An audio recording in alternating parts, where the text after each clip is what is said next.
Well, 2 weeks ago I unveiled my picks for the worst films to be released in 2023, and now I get to reward myself by talking about my favorite films of the year. And I'm not gonna lie, this was a pretty stacked year. There were also a few films I didn't see, like Poor Things and May December. I'm sure they're as great as people say, but I didn't have the chance to see them, so you won't find them here. These are just my favorite films of the year. These are the films that I enjoyed watching the most. If you disagree, that's fine. Let me know what your favorites were in the comments. This is all subjective, and I hope you enjoy the video and hearing my takes, regardless if you disagree or not. Screw the honorable mentions, because this year, we're not doing a top 10, we're not doing a top 20.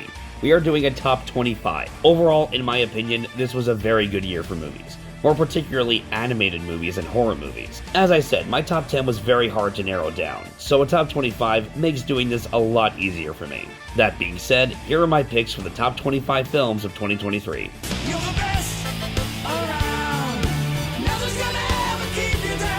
First and foremost, I gotta throw Five Nights at Freddy's some love. I acknowledge its problems, I do. There's a whole subplot you can cut out of it. Matthew Lillard deserved much more screen time, and while it does work as a gateway horror film for younger audiences, which is nice, it's not particularly scary to me as a horror veteran, outside of a few unnerving moments. However, I have to say, while far from my favorite film of the year and the farthest thing from a perfect movie, Five Nights at Freddy's was the best time I had in a theater all year. It's probably the best theater experience I've had since Avengers Endgame. Seeing this film in a theater packed with FNAF fans really made me appreciate this film, and even the game series, a lot more. And as for the movie, the premise was fun for an entry-level horror film. The animatronics, created by Jim Henson's Creature Shop, look exactly like they did in the games. Josh Hutcherson was very good in the movie, and Matthew Lillard, that man's just a national treasure at this point. I know it's not perfect, there's several times throughout the film where you do have to suspend your disbelief, but if you want a fun video game-based horror film that treats its audience with respect, you can't go wrong with this. And let's be honest, in that regard, it could have been worse. A lot fucking worse. You're the best around. Nothing's gonna ever keep you down. I always like to include at least one film on my best of list that I felt was severely underrated. Ant-Man and the Wasp: Quantumania is just the first of many on this year's list. I am honestly still dumbfounded at the reception of this film. You had two generations of superheroes kicking ass together, a creative environment, one of the best Marvel villains in recent memory, with an outstanding performance by Jonathan Majors to back it up, and a story that not only pushed the saga of the MCU in a proper direction, but also finally put some damn respect on Janet Van Dyne's name. I'm sorry, I just don't understand the criticisms toward this film. MODOK looks stupid. MODOK has always looked stupid. Why didn't Janet tell them about Kang? That doesn't make any sense. Maybe because she has PTSD, which is not only evident by the screenplay, but also evident in the way Michelle Pfeiffer plays the character. I came here to see Ant-Man and the Wasp, not the Hank and Janet show. Hank and Janet are Ant-Man and the Wasp. What the fuck? Look, I already did a full-length video defending the shit out of this film, so if you want more of my thoughts, you can watch that. But this is just one Marvel film where myself and the majority are just gonna have to agree to disagree. And it's not the only one on this list, either. You're the best around. Nothing's gonna ever keep you down. At number 23 is The Marsh King's Daughter. This was a movie that was an immediate bomb upon release, and considering the fact that the movie had absolutely zero marketing behind it, it's not hard to see why. Hell, you probably didn't even know this movie existed until I just now told you. I gotta say, guys, I feel terrible for Daisy Ridley. Yeah, I have my issues with the sequel trilogy, but not because of Daisy Ridley. She was fine. Great, even. It's not her fault the writing wasn't always there to support her in those films. Well, the writing was here to support her in this film. The woman gave one of the best performances of 2023, and no one saw it. It's such a crime. I'm not going to reveal too much about the plot, as there is a significant plot twist shortly into the movie that I don't want to spoil. But between Daisy Ridley, Garrett Hedlund, and Ben Mendelsohn giving some of their best performances, and the superb storytelling, this is certainly one of the most overlooked films of 2023. Don't let the fact that it's so low on the list fool you. Definitely check this one out if you haven't. It deserves your time, and shame on the studio for not marketing it properly. You're the best around. Nothing's gonna ever keep you down. Nefarious was a movie I went into completely blind. Never saw a trailer, never read a synopsis, never looked up the cast on IMDb. My wife and I just happened to stumble across it on VOD one night, decided to give it a try. And I'm so glad we did. I just talked about Daisy Ridley giving a performance this year that more people need to see, and the exact same thing applies here for Sean Patrick Flanery. He just fucking owned in this movie. It's honestly one of the best performances he's ever given, if not the best performance he's ever given. Here, he plays a death row inmate who claims to be possessed by a demon. A psychiatrist, played by Jordan Belfi, must determine if he's fit to be executed or as insane as he sounds. And most of this movie is just these two in a room talking back and forth in a battle of wills. Now, based on the subject matter of their discussions, under normal circumstances, I probably wouldn't enjoy this. But the performances from both of these actors are so fucking good. I was captivated the entire time, to the point where they could have spent another hour talking and I would not have been bored. And please keep this in mind, guys, I'm not religious, like, at all. So if it's keeping me this entertained, it's doing something right. Literally, the only problem I had with this film was the ending. The tacked-on epilogue of this film was unnecessary and, in my opinion, just a bunch of preachy nonsense. You could have ended this movie directly before the epilogue, and it would have easily been in my top 10 of the year.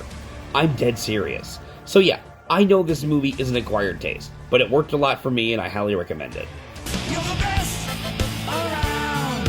Nothing's gonna ever keep you down. Yes, another horror movie on this list, and trust me, it's not the last. As I said at the start, this was a great year for horror, these pieces of shit notwithstanding, and Cobweb was no exception. The tension in this movie was forever mounting. Anthony Starr and Lizzie Kaplan gave performances that had me on edge the entire time. Again, two fantastic performances of 2023 that no one is talking about. I'm starting to see a pattern here. This movie takes so many twists and turns with its premise that I'm not even going to tell you the premise. If you have not seen this, I want you to go in not knowing anything. Just know that it's about a kid who hears things in his wall at night. His parents begin acting crazier than usual. That's it. That's all you need to know going into this. I will tell you nothing else. This is a horror film that you should experience with the most open mind possible. I will admit it does begin to strain credulity in the third act, just a smidge, but the third act itself was so wonderfully shot and well executed that I was willing to suspend my disbelief a bit. Yeah, it's like Ripley crawling out of the airlock at the end of Aliens. Yeah, it's total bullshit, but it looks badass. I'll allow it. Now, folks, we get into the top 20, and if I didn't lose you with Ant-Man 3 and Nefarious being on the list, well, I may lose you with this next one. You're the best around. Nothing's gonna ever keep you down. I don't care. I don't care. Look at me. Look at me. Look at me. I don't care. I have no idea what movie you were all watching, because I personally thought The Marvels was entirely badass. The action's mediocre. Bullshit. The leads have no chemistry. Bullshit. The movie has no plot. Bull fucking shit. First and foremost, Brie Larson, Iman Vellani, and Tiana Paris all play off each other beautifully. This was one hell of an ensemble. I loved seeing these three characters interact. Tiana Paris' Monica Rambeau is much more developed and interesting here than she was in WandaVision. Brie Larson looks like she's actually having a good time as Captain Marvel this time around, which is not something I could say for her first outing as the character. And Iman Vellani as Miss Marvel just stole the damn show. She is wild, she is funny, and despite her inexperience as an actress, she commands such a strong screen presence. I mean, come on, even if you hate the movie, you can't deny that. People said the action's mediocre. I'm sorry, no. The action in this movie was so damn unique, with these three constantly changing places when they use their powers at the same time. Just the fight scene at the opening of the film had me hooked, and the final fight with Dar-Ben did not disappoint. They actually gave us fight scenes that were creative and memorable, and I applaud the imagination on display. Now, I'll admit, as an individual character, Dar-Ben is pretty basic. However, as a villain, she is the farthest thing from basic. She doesn't want to take over the world, she doesn't want galaxy-wide chaos and destruction, she just wants to save her people from a problem that Captain Marvel inadvertently caused. I'm always fascinated by villains who don't see themselves as the villain. Magneto is one that certainly comes to mind, and Dar-Ben fits in that camp. She even says that she's willing to let the bracelet kill her if it means saving her people. So yeah, when people say that this villain is unmemorable and lacks motivation, I'm sorry, I have trouble wondering what movie you saw, because that is clearly 100% not the case. I'm not really getting the hate for this one, and guys, I went into this movie expecting to tear it a new asshole. I did not like the first Captain Marvel.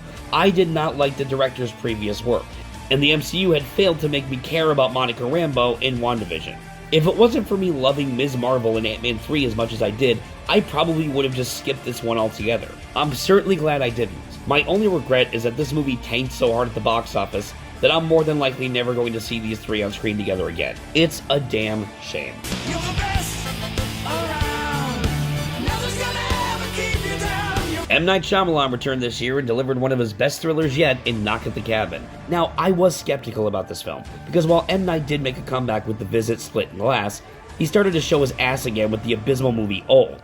So it made me wonder if he even had what it took to make another great thriller. And with Knock at the Cabin, all of my fears were put to bed. A group of strangers break into a family's cabin, hold them hostage, and explain that they are there to prevent the apocalypse, and that the family must sacrifice one of their own to end it. Dave Bautista gives his best performance to date. The tension in the movie never lets up, as you're left to wonder if these people invading the family's vacation are telling the truth about the end of the world, or if they're all just nuts. And the score for this film is so haunting. It perfectly complements the film's tone. Seriously, the score should be played in haunted houses at Halloween time. It's that nerve-wracking. Using mainly screeching violin cues. If you're someone who slept on this movie upon release, do yourself a favor and give it a watch. It truly is one of M. Night's best, at least in my opinion. You're the best around. Nothing's gonna ever keep you down. Yeah, I got so many messages in my inbox this year telling me to watch this movie, and one night, I was bored, had nothing to do, saw the movie was available on VOD, and finally gave it a watch. To say I was disgusted would be an understatement, however, that is what the movie is trying to do. It wants you to feel dirty when these kids are being captured and sold off, so that you can feel a sense of triumph when Tim Ballard, played by Jim Caviezel, inevitably saves them. But damn was this a hard watch, especially as a father. I actually almost put this and one other movie at the bottom of the list because of the rewatchability factor. But when all was said and done, both movies are too damn good to be at the bottom of anyone's list. The light this movie sheds on child sex trafficking and how easy it is to capture kids, especially in other countries, is beyond horrifying. And the film is directed with the grandiose nature that a story like this deserves. It's actually hard not to get teary-eyed in certain spots of the film. So yeah, everyone who was raving about this movie, they were pretty much right. It is a great film, but that being said, I'd probably rewatch any of the other movies I've mentioned so far before watching this again. It's just a brutal watch, guys. You're the best around. Nothing's gonna ever keep you down. In a year where we got so many generic and terrible action films, I'm so glad we have Tom Cruise to pick up the slack for us. The 7th Mission Impossible outing sees Ethan Hunt, played by Tom Cruise, going up against a figure from his past and an out-of-control AI program that he must put a stop to in order to save the world. The action scenes here are phenomenal, some of the best in the franchise. The cinematography, pristine. The score, perfection. Tom Cruise, Ving Rhames, Simon Pegg, and Rebecca Ferguson are all as great as ever as their respective characters. I will admit, I didn't like Haley Atwell's new character, nor did I like the villain that was hastily railroaded into Ethan Hunt's backstory. I also did not appreciate how dirty they did Ilsa Faust. That was pretty douchey. These things prevented the film from being higher on the list, if I'm being honest. That being said, the movie is still badass and a solid entry in this franchise despite its few and far between shortcomings. Not the best Mission Impossible movie, but a damn great one regardless. You're the best around. Nothing's gonna ever keep you down. Now, if you saw the best of 2023 so far video I made halfway through the year, this film was at number 5. It is now at 16. That should tell you just how many great films came out since making that video. Honestly, my only gripe with this film was that they did Luigi a little too dirty for my taste. I mean, God forbid we have the princess get captured in 2023. Oh, fuck no. We can't have that shit, can we? Other than that, though, for a Mario Brothers movie, this was pretty much perfect. The Mushroom Kingdom is perfectly realized, the animation is fantastic, and the voice work is pretty damn good from everyone involved, especially from Jack Black as Bowser. There are not enough words in the English language to describe how perfect that casting choice was. Now, I'll admit, I grew up on the 1993 Super Mario Bros. Movie. I'm not saying that movie is great, it's not, but it does have a lot of charm, and I've always had a soft spot for it. Not gonna lie though, it does feel good to have a Super Mario Bros. Movie that brings everything we wanted to see to life. You're the best around. Nothing's gonna ever keep you down. This movie was a little engine that could if there ever was one, a movie that bombed when it was first released, but eventually managed to gain significant profit as it remained in theaters. And in my opinion, the film deserved to make a profit, as I found it to not only be a fun love story, but an interesting character study on the subject of obligation versus free will. We see this with Ember trying to fulfill her obligation to her family, but finding that she may not want the life she laid out for herself after she meets Wade, which is a rather relatable situation. Wade and Ember are wonderful characters who bring out both the best and sometimes even the worst in each other. Admittedly, when the film started, Wade was a bit annoying with all the crying, but it honestly took no time at all for him to grow on me, as his relationship with Ember deepened. Kind of like my voice right now because I'm sick. Fuck. It's probably one of my favorite romances in any film because it's not only relatable, but surprisingly honest. Ember and Wade approach their relationship with really no filters, which I found refreshing and at times quite touching. But it's not just the romance, the animation here is breathtaking. These character designs and visuals alone were worth seeing this on the big screen. I love being in this world, and I have absolutely no problem watching this with my son whenever he wants to stream it on Disney+. So yeah, if this is another one you slept on, please give this a watch. I doubt you'll be disappointed. You're the best around. Nothing's gonna ever keep you down. Remember when I discussed Sound of Freedom and I said there was another movie I almost put at the bottom because of how hard it was to watch at times? This was the other film. Now, please don't let the fact that it's only at number 14 fool you. I liked this movie a lot. There is not a single film in Scorsese's filmography that would get below an A- from me. The man has a flawless track record as a director. That is not an opinion, that is a fact. That being said, Killers of the Flower Moon, while a great film, is unnecessarily long, which does bog down its pacing. However, what it lacks in the pacing department, it makes up for with a great story about the Osage Native American tribe who were slowly killed off by people they trusted. Yeah, imagine Avatar if Jake Sully had slaughtered all the Na'vi in their sleep. That's pretty much what you got here, only this actually happened. Robert De Niro and Leonardo DiCaprio both give powerhouse performances as always. But it's Lily Gladstone's performance in this film that truly steals the show. She plays this trusting soul who is so blinded by love that she cannot see the truth, that her own husband is slowly but surely killing her people. I will be shocked if she does not get an Oscar nomination, and I will be even more shocked if she gets the nomination and doesn't get the win. She was that damn good, and that's quite the accomplishment given who her co-stars were in the film. This movie is disturbing and heartbreaking and definitely deserves the love it gets. You could easily argue that this film is better than most of the films I put above it on this list, and you know what? I would probably back you on that. However, again, it really comes down to rewatchability. I've seen the film twice, but the subject matter and the narrative doesn't exactly make it the easiest watch. It could have been a little shorter than it was, and I wouldn't call it Scorsese's best film, but it is still another near-perfect entry in the man's filmography, and deserves to be recognized as one of the absolute best films of 2023. You're the best around.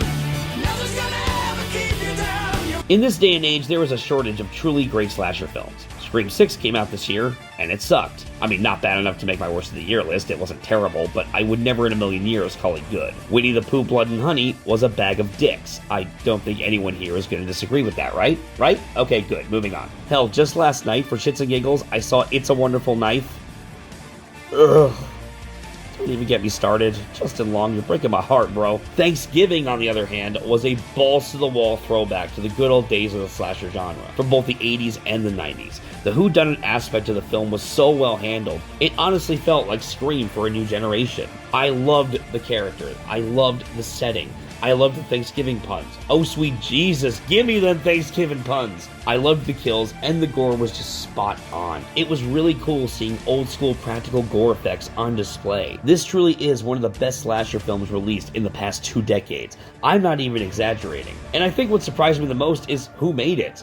Guys, I'm not an Eli Roth fan. Not that I have anything against the guy. Hell, I've seen him do a ton of interviews and panels where he talks about the horror genre and how important it is, and he seems like a cool, knowledgeable guy. I just really don't like his writing too much. This was the first film from him that I fucking loved, and I think a big part of that is because he didn't write this one. His directing was spot on, as it usually is, but having someone else do the writing this time was the smartest move he could have made. I have to give Eli Roth some props here, and if him and this writer do make a sequel, my ass will be there online at the theater day one.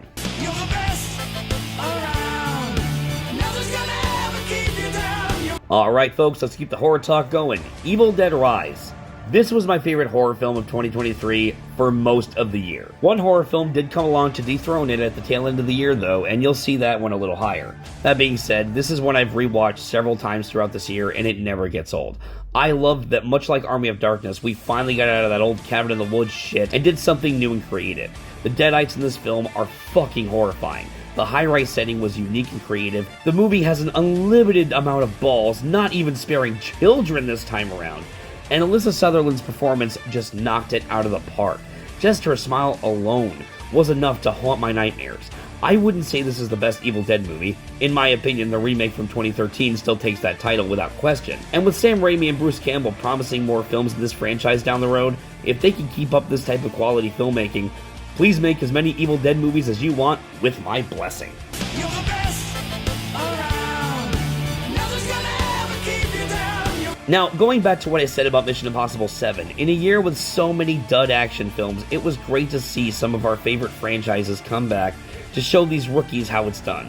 It was true for Mission Impossible 7, and it's true for John Wick Chapter 4. And it's also true for my number 10 pick, which we'll get to in a minute. The John Wick films, much like the Mission Impossible films, have been consistently great throughout the years.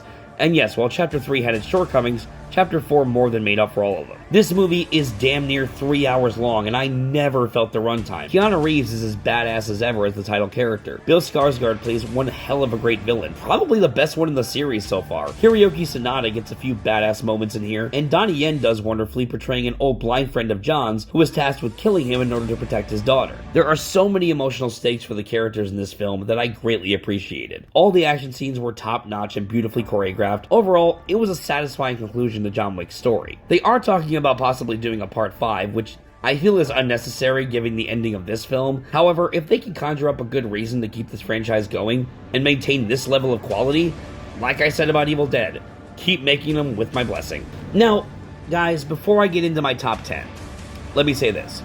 Numbers 10 and 9 are going to be controversial.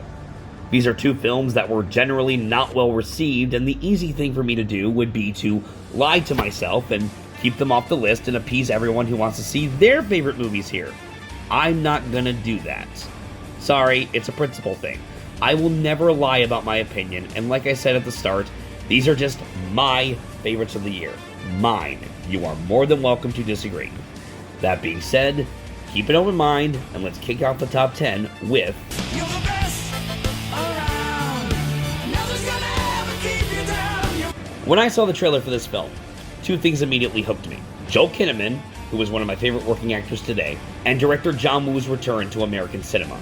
Silent Night is one of the most unique and satisfying action films I have seen in years. And yes, I get that the revenge plot has been done to death over the years, but what makes this film stand out is the way it's shot, the way it's acted, and the aesthetic choice to make it, for the most part, a silent film. It's an action film that relies on visual storytelling to push its narrative. And while some may see that as gimmicky, I personally disagree. I think, if anything, it helps it stand out among the other films that have done this type of premise before. I applaud any filmmaker who can take inspiration from something else and put a new spin on it. But yeah, I actually liked that this film was silent. There's one scene in particular where I contend that if there was any dialogue in that scene, it would have absolutely ruined it. So indulge me for a minute. Let me set the scene for you so you can see exactly what I saw watching this for the first time. The main character comes home from the hospital and is no longer able to talk due to a bullet wound or to his neck. He gets out of the car and immediately flashes back to a good memory of him playing with his son in a happy, vibrant front yard. He snaps back to reality. The lawn is in a dying state. It's no longer the vibrant front yard it once was, forcing our character to start accepting something he doesn't want to. The home feels worn and empty, almost as if all the happiness had been drained from it. Then he gets inside and sees the Christmas presents under the tree, presents that his son will never open. And it is now, and only now, that our main character breaks down and lets out a painful, excruciating cry as he is forced to accept the truth once and for all. His son is not coming home. Again, it's the visual storytelling aspect of this film that captivates me the most about it. And Joel Kinnaman, Jesus fuck. This man does not need any dialogue to sell you on how he's feeling in every scene. He is that damn good. Another thing I found very refreshing is that while he does spend a year training himself to get revenge for his son, when it all finally does go down, he's not infallible. He fucks up. He's forced to improvise. He gets shot. He's not perfect. He gets his ass kicked a lot.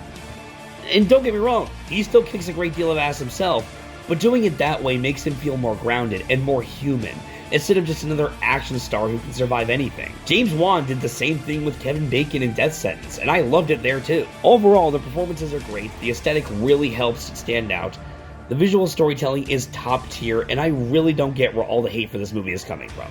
John Woo came back to us, and I could not be happier. You're the best around. Nothing's gonna ever keep you down. I don't care. I don't care. I don't care. Like I said about the Marvels, I do not give two shits. I unapologetically loved this movie. I'm seeing nothing but hate online for this film that makes no sense to me. This is yet another example of a filmmaker taking inspiration from things he loves, more particularly Seven Samurai and Star Wars, to create something new, unique, and memorable. I loved the lore that Zack Snyder laid out with the Mother World and the death of the royal family. I loved that I enjoyed this movie more than most of the Disney Star Wars films. I'm dead serious. I loved how the characters were introduced, which has me pumped to see how their skill sets will be utilized in the sequel. The action, the cinematography, and the score by Junkie XL are all fantastic. Sofia Boutella gives her best performance to date as Korra, the reluctant main hero of the story. Ed Skrein always knows how to play a fun bad guy, whether it's Deadpool, Alita Battle Angel, or Rebel Moon. This guy always understands the damn assignment. Whenever this guy is playing a villain, I know I'm in for a fun time. And I have to say that while there is clear Star Wars inspiration, I completely reject the notion that this is a ripoff of Star Wars.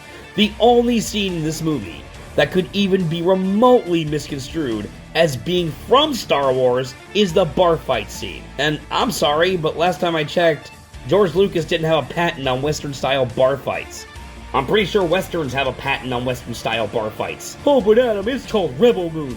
Obviously, that rips off Star Wars. No, it does not. Again, last time I checked, Lucasfilm does not have a patent on the word rebel or even the concept of a fucking rebellion. No, what this movie took was the basic bare-bones premise of Seven Samurai, set it in a sci-fi environment, and made something new out of it. No one bitched when Rogue One did it. No one bitched when A Bug's Life did it. No one bitched the countless times the fucking Magnificent Seven did it. Why are you all bitching here? Oh yeah, I forgot. It's Zack Snyder. Lord knows we can't stop bitching about him. Hell, we wouldn't have hundreds of videos worth of fucking YouTube content if we did. Sorry, my mistake. And for those thinking, oh, he's just a Snyder shill, because I know y'all motherfuckers are out there.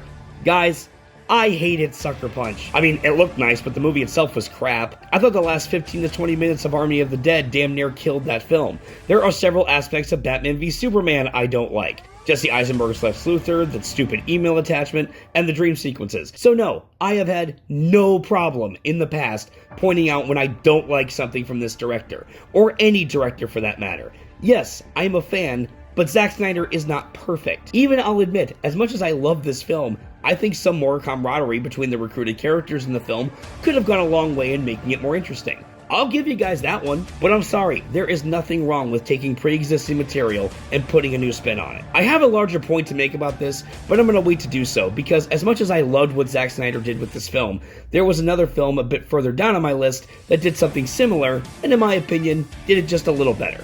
You're the best around. Nothing's gonna ever keep you down. Talk to Me was undoubtedly the best horror film I saw all year, without question. It's always a crapshoot with me in the studio. Thankfully, Talk to Me was every bit as great as it was hyped up to be. The tension never let up, the film utilized the characters perfectly, the acting was superb all around, and the film did not overstay its welcome, moving at a brisk pace while still keeping me in suspense the whole way through. The whole concept of these teenagers using this supernatural hand to entertain themselves at parties was not only original, but felt kind of right. I mean, if a bunch of drunk idiot teenagers had this thing, this is probably what they'd end up doing with it. When I reviewed this, I said you'd have to suspend your disbelief for that, but no, I can buy that a bunch of drunk, dumb teenagers would let spirits possess them for a thrill. Talk to Me represents one of the best horror films of the last decade, and one of the best horror titles released by A24, period. You're the best around. Nothing's gonna ever keep you down. Can we all just accept Paul Giamatti as a national treasure at this point? We can? Okay, good. Moving on. The Holdovers was one of the biggest surprises of this year. It was filled with intense drama, beautifully written characters, some of the best dialogue I've heard in years, and top-notch performances from all actors involved. This film about a college professor forced to look over a held-over student during Christmas break made me laugh every bit as much as it made me cry. Paul Giamatti's character is endlessly memorable, and in many ways, very relatable. You really feel the emotions of all the characters, all their suffering, and the way they developed throughout the course of the film just felt so natural and real. At the start of the final act, when it was about to wrap up, I said to myself, you know, this movie was so damn good that I don't think any way it wraps up will be wholly satisfying. But Kick Me in the Balls was my ass wrong about that. I'm not going to spoil what happens at the end, but I'll be damned if it didn't end on a perfect note. Trust me when I say this is one indie darling you don't want to sleep on. It's a great drama, it's a great comedy, and it's even a great Christmas movie. This is one I will definitely be watching for many Christmases to come, and I couldn't be happier. You're the best around. Nothing's gonna ever keep you down. How is it in a year with so many live-action comic book movies? It's a Dungeons & Dragons film that steals the show. Dungeons & Dragons Honor Among Thieves had so much creativity, so much passion, and so much heart that it's impossible not to love it. This was exactly the type of film we needed this year. Just a fun, action-packed, meaningful fantasy epic about a thief trying to reconnect with his daughter, resurrect his dead wife, and pull off the ultimate revenge heist. Okay, you know what? Saying it out loud, I guess it does sound kind of silly, but I promise it's so much better than I ever expected it to be. The characters are all perfectly written, all the actors are well cast, especially Chris Pine and Hugh Grant, and the film does a tremendous job pulling from all facets of Dungeons & Dragons lore. This film bombed, but given the track record of Dungeons & Dragons films in the past, that's not really hard to see why. Despite its poor box office though, I would honestly kill for a sequel. You're the best around. Nothing's gonna ever keep you down. After Dunkirk put me to sleep and Tenet annoyed the crap out of me, I walked into Christopher Nolan's latest film with low expectations. The man had 2 bad films in a row after a string of near-perfect films, and it seemed like the King's reign was at an end. But, oh no, with Oppenheimer, Nolan showed us that the King was just resting up, motherfuckers. Oppenheimer is not only one of the best films of the year, but possibly Christopher Nolan's best film to date. Again, that's a tough call because he has so many great movies under his belt, but damn, this was just fantastic. The film chronicles the life of J. Robert Oppenheimer during and after his time in the Manhattan Project. Nolan has crafted a story about a man who wanted to make the world a better and safer place, but in the end, felt he destroyed it, and that guilt is brilliantly portrayed in Cillian Murphy's performance. Emily Blunt, Florence Pugh, and Josh Hartnett are a great supporting cast. The music is brilliant, and the fact that not one visual effect exists in the entire film blows my mind. Yeah, so for everyone bitching about how Ant-Man 3 got nominated for special effects, but this movie didn't, oh god, that's horrible. What is the Academy doing? Yeah, there needs to be special effects in order to receive a nomination, you jackasses. You're the best around. Nothing's gonna ever keep you down. Now, this was the single best animated film this year. It's not even a contest. For as much as I loved both Elemental and the Super Mario Bros. Movie, and praised their visuals, Spider-Man Across the Spider-Verse was just on another level, effectively pushing the boundaries of what an animated film can be and what a Spider-Man film can be. I will admit, while I do think that Into the Spider-Verse was a better film from a writing standpoint, Across the Spider-Verse was infinitely better from an animation standpoint. The way this film was able to blend so many different animation styles and fit them all into a single narrative was just awe-inspiring. It's honestly a marvel, pun only slightly intended. I loved how this film not only furthered Miles Morales as a character, but also furthered the lore of the world, showing us so many different iterations of Spider-Man on screen in one film, and remarkably, making them all distinct. There was honestly nothing I didn't love in this movie. Even the audio issues I had with the opening when I first saw the film were fixed by the studio inside a week, so that problem no longer exists, really. I can only hope that Beyond the Spider-Verse wraps the storyline up in a nice bow, and if I'm being real, I don't care how long it takes for that movie to come out, as long as they can maintain this level of quality. If you need to take another 5 years to make this shit perfect, go ahead. I'll wait, I'll be patient. You're the best around.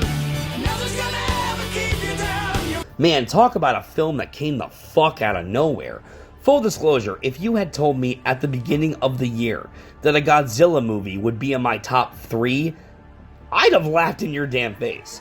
I have consistently disliked all the American Godzilla films, some more than others. I mean, it is quite sad when the one that I had the least amount of problems with is the Roland Emmerich movie. But while we're failing to make quality Godzilla films over here in America, Toho in Japan is still going strong, and Godzilla Minus One is their latest gem. Two of the biggest grievances I had with the last 3 Godzilla films released in America were A, they were about nothing, and B, they constantly focused on wooden, bland, vacuous, annoying as shit characters that I didn't care about. With that context, let's look at how Godzilla Minus One doesn't make those mistakes. Whereas the original Godzilla film was a cautionary tale about nuclear fallout, this film was a character study on post-war stress and survivor's guilt. And because you understand the harsh realities these characters have gone through, you actually care about them. I loved every single character in this movie. There was not a single one I disliked, and all the actors did a superb job. Godzilla himself looks better than he did in any of the American Godzilla films, and I'd like to point out that the estimated budget for this film was well below $15 million. I say well below because while that was the original estimate, the director came out saying, I wish the budget was that much. For context, Godzilla 2014 was made for $160 million, King of the Monsters was made for $170 million, and Godzilla vs. Kong was made for $200 million. And yet, with all that money, none of them look half as good as this film. That is just fucking sad. Godzilla Minus One has a great story, great characters, great effects, great acting, and a beautiful musical score.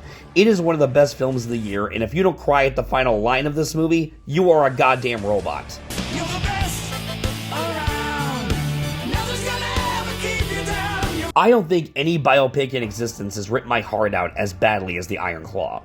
In fact, I don't think any movie has made me cry this hard since A Monster Calls back in 2016. Throughout most of this film, I just sat there sobbing because this movie, from an emotional standpoint, it's fucking heartbreaking. Seeing the story of the Von Erich wrestling family, these brothers who were put under such immense pressure by their father to be the best, and the mental toll it took on all of them, it's absolutely incredible. And yeah, like Killers of the Flower Moon and Sound of Freedom, it has some dark shit and it's hard to watch, but the acting and the story are so damn compelling that it's impossible not to adore the movie. The relationship between these brothers is so strong, and the characters are so vivid, that when one of them dies, it truly rips your soul apart. And fun fact, when this movie ended, I said to myself, okay, they had to have embellished or exaggerated some of that. There is no way that much heartache and tragedy can befall one goddamn family. So, I looked it up when I got home, and come to find out, no, it was fucking worse in real life. There was actually another brother that they did not portray in the movie because his tragic story was too similar to that of one of the other brothers in the film. So they left him out because, one, the movie was depressing enough already, and two, so the movie-going audience wouldn't have to watch the same events happen twice to two different people. I mean, my god. And here I was complaining that me and my brothers don't speak as much as we should. Little did I know the sheer blessing of still having a damn brother, let alone two of them, was something I was taking entirely for granted. On that note, let me say this. Zac Efron deserves a damn Oscar for portraying Kevin Von Erich in this movie. Not only did he give a powerhouse performance, he literally transformed his whole body to portray the role properly. Yeah, Cillian Murphy is wonderful in Oppenheimer. Paul Giamatti is brilliant in The Holdovers. But Zac Efron became a completely different person to portray his role in The Iron Claw. Side performances by Lily James, Hope McCallery, and Jeremy Allen White are all fantastic. Jeremy Allen White in particular is so great, I would not be surprised if he took home Best Supporting Actor this year. Like, honestly guys, there's nothing I don't love about this movie. It is a perfect drama, a perfect biopic, the casting is perfect, the music is perfect, the cinematography is perfect, from beginning to end. If you have not seen The Iron Claw, do yourselves a favor and witness this masterpiece. You're the best around. Nothing's gonna ever keep you down. Now, a little while ago I discussed Rebel Moon, and I said that there was another film that did something similar to it, only a little better. The Creator is that movie. A brilliant, lush, sci-fi epic that does draw inspiration from works like Blade Runner, Terminator, and the works of Isaac Asimov, but manages to create something new, creative, and surprisingly timely with the concepts found in those stories. With AI being a hot topic right now, a movie like this coming out now just felt right. In this film, we develop AI, eventually we are going to war with them over something they may or may not have done, and of course, as par for the course for these films, chaos ensues. This film brings up great questions about AI. Can it be trusted? Can it evolve? Can it feel? Can it be as human as you and me? And with those questions and themes come a lot of emotions that the cast does a fantastic job selling, more particularly John David Washington and Gemma Chan. John David Washington is an actor who is consistently great in anything he's in. Yeah, I hated Tenet, but not because of him. I hated Tenet for the pretentious storytelling. That had nothing to do with any of its actors, make no mistake about that. The effects, the pacing, the acting, the storytelling, the dialogue, the world building, all of it is wonderful. And going back to what I was talking about earlier, it is absolute nonsense to rip apart a movie this obviously good just for being inspired by other works. But Adam, that just means it's a ripoff. No, it does not. You want to watch a movie that literally rips off every concept it has without doing anything new? Go watch The Mortal Instruments City of Bones. That film does not have a single original idea in its head to the point where every 20 seconds you could point out something it's stealing from. It takes from Harry Potter but names the protagonist Clary instead. Instead of muggles, non-magic people are mundanes. Oh yeah, take you a whole 5 seconds to come up with that one, Cassandra Clare? I'm sorry, this is not the same thing, not even a little bit, and to say that it is pure ignorance. As long as you are developing original material for these concepts, there is nothing wrong with drawing inspiration. And adding to that, In regards to creating something new by taking inspiration from other works, didn't Star Wars do the exact same thing? I mean, why is it okay when George Lucas does it, but not when anyone else does it? I mean, okay, just to check here. Okay, rip off. Okay, rip off. Okay, rip off. I'm sorry, folks. I'm calling bullshit. Hell, I still remember when John Carter came out in 2012, which is a great fucking movie, by the way. Rewatched it a week ago, and the film still holds up remarkably.